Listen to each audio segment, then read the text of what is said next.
وہ سائنیں کرتے ہیں پیسے لے کر.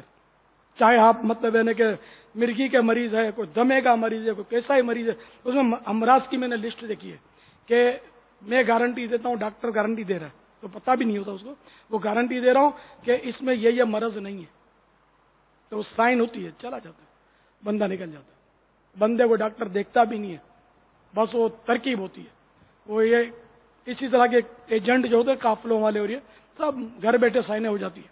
غلط تو نہیں بول رہا، ایسا بھی ہے نا، سرٹیفکیٹ گھر بیٹھے ہو جاتی ہے نا، حج والوں کی، عمرے والوں کی ترکیبوں سے، یا نہیں ہوتی، جانا پڑتا ہے ڈاکٹر کے سامنے، پیش ہونا پڑتا ہے. کوئی تجربہ کار ہے اس میں جس کو پتا ہو؟ پیش ہونا پڑتا ہے ڈاکٹروں کے سامنے، چیک اپ کرتے ہیں، نہیں کرتے نا، سائن ہو جاتی ہے نا. تو یہ بھی ناجائز ہے، دھوکہ ہے. ہیلتھ سرٹیفکیٹ اس طرح وہ چپ چاپ مطلب پیسے دے دیے ان کو اور یہ سب کام کر دیتے ہیں آپ کے ڈاکیومنٹری. آپ لینے والے کو سمجھا رہے پاپا، یہ دے کیوں رہا ہے؟ اس کو مطلب کہ آخر کیا پڑی ہے کہ رشوتیں دے کر ویزا لگوائے، رشوتیں دے کر ٹکٹیں کروائے، واپسی کی ٹکٹ رشوتیں دے کر کروائے ڈاکٹروں کے لیے، کیونکہ اس کے پاس جو پیکیج ہے اس کے اندر وہ سارے کے سارے رشوتوں کے اگر پیسے لگتے ہیں. اس کو احساس نہیں ہوتا پاپا کہ میں ایک نفلی عبادت کے لیے نیت رکھتا ہوں، عمرہ کرنے جا رہا ہوں یا حج کرنے جا رہا ہوں، مجھے کیا ضرورت پڑی ہے کہ میں اللہ عز و جل اس کے پیارے حبیب صلی اللہ تعالی وسلم کی اس قدر نافرمانیاں کر کے یہ حج اور عمرہ کرنے کے لیے جاؤں. وہ اپنا ذہن نہ بنائے. اس کو بہت پڑی ہے، یہ بھولے گا نا. الحمدللہ میں نے اتنے عمرے کیے، ہر سال جاتا ہوں رمضان میں، ہر سال جاتا ہوں میں تو عمرے پہ، اتنے حج کیے میں نے. تو یہ بول نہیں سکے گا نا پھر اس طرح نہیں جائے گا تو فیر طریقے پر جا نہیں پا رہا. تو یہ سب مطلب مسئلے ہیں. تو یہ میں چوٹ کرنے کے لیے کہہ رہا ہوں. تو میں کہ نہیں جاؤ یار، غلط طریقے کے بغیر آپ کا بس نہیں چل رہا، نہیں جاؤ. جب آقا خود بلائیں گے تو سارے راستے خود ہی کھل جائیں گے. اپنا جانا اور ہے، ان کا بلانا اور ہے. صلو علی الحبیب صلی اللہ تعالی علی محمد. شرعی فقیر کس کو کہتے ہیں بابا؟ شرعی فقیر ہم اس کی تو یہی ہے تعریف کہ اس کے پاس وہ صاحب نصاب نہ ہو. اگر نصاب ہے تو اس کی وہ قرضوں میں اور اس میں دین میں ڈوبی ہوئی ہے. نصاب، جس کے پاس نصاب کی قدر فریش مال نہ ہو تو وہ فقیر ہوتا ہے. 7.5 تولے سونا، 52 تولے چاندی یا اس کی رقم.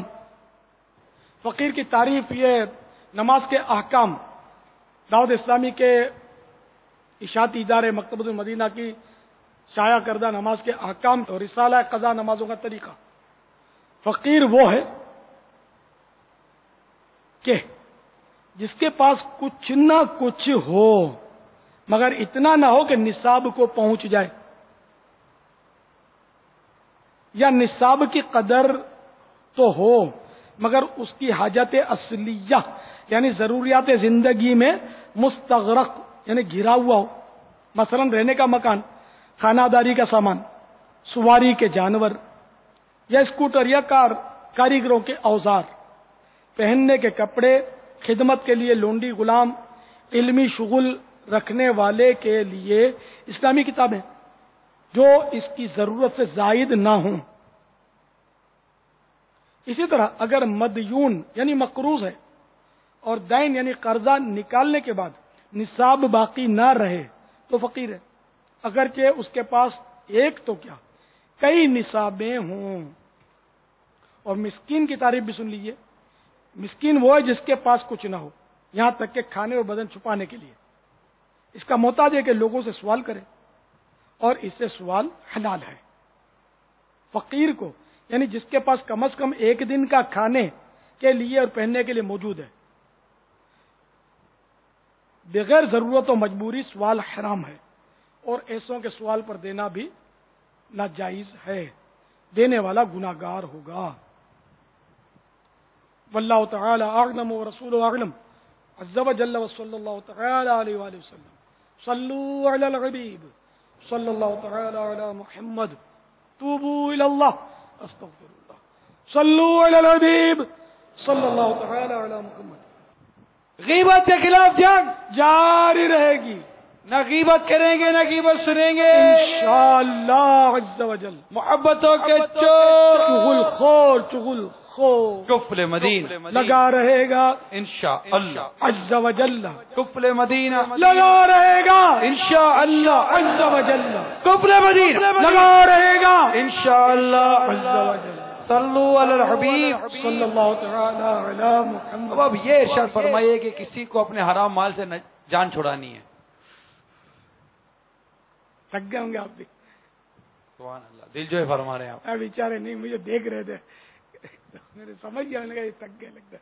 اور ہمارے مووی میکر، ان کو یہی بولتے ہیں مووی میکر، یہ بیچارے مطلب کتنے گھنٹے ہو گئے کھڑے ہوئے. میں تو کم از کم بیٹھا ہوا ہوں اور آپ لوگ بیٹھے بیٹھے سو جاتے ہو، تھک جاتے ہو. یہ کھڑے کھڑے نہیں تھکے. یہ بولتے ہیں کہ یعنی کہ تھک تو گئے ہوں گے انڈرسٹوڈ، لیکن ہمت ہے ان کی. تو آپ جیسے فیصلہ کرو. میں فی الحال اتنا مجھے تھکن محسوس نہیں ہو رہی. فی الحال اتروں گا تو پتہ چلے گا، تھکن لگتی ہے پھر بعد میں. پاپا یہ ابھی میسیجز کا سلسلہ اور سوال جواب، ابھی یہ موضوع پورا ہو جائے. پاپا حرام روزی دینا چاہتا ہے، اب جان چھڑانا چاہتا ہے، شرعی فقیر نہیں مل رہا اس کو، کیا کرے؟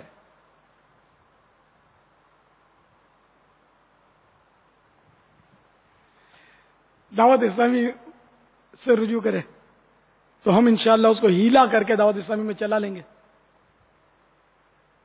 یہ ہے صورت ایک. ابھی ایک اسلام بھائی آپ کا شاید مذاکرہ یہ سن رہے ہوں گے عمرے کے متعلق، جو آپ نے ابھی مدنی پھول عطا فرمائے ہیں. یہ والدہ کے ساتھ عمرے پر جا رہے تھے، میسیج آیا ہے، میں نے اپنا جانا کینسل کر دیا اور یہ ساری رقم میں اب سیلاب زدہ جو لوگ ہیں ان میں خرچ کر دوں گا. ماشاءاللہ. نہیں تو اگر امی کے ساتھ جا رہے ہیں تو فیر طریقے پر جا رہے ہیں تو پھر کیوں موقوف کیا جانا؟ ہو سکتا ہے اور بھی مسائل ہو پاپا، اس کی وضاحت نہیں کی. اچھا نہیں تو وہ میرا خیال ہے اس سے اس کا تعلق نہیں ہے.